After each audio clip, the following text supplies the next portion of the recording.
你好，我是小云，欢迎你来到这个小角落。今天是我们一起读中文的第3天。今天的短文叫《我的朋友》，我们一起慢慢来。我有一个好朋友，他叫小兰，他是越南人，他今年22岁。他是护士，他在医院工作。他每天很忙，但是他很喜欢他的工作。小兰是我最好的朋友，她个子不高，但是很可爱。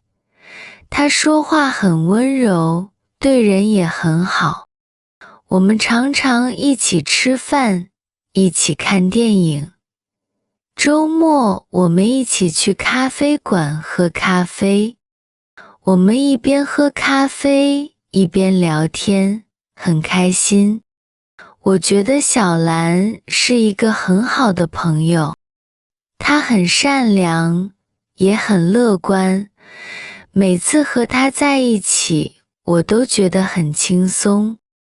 我很幸运有她这个朋友。你也有好朋友吗？你可以在评论区写一句：我有一个好朋友。我们明天见。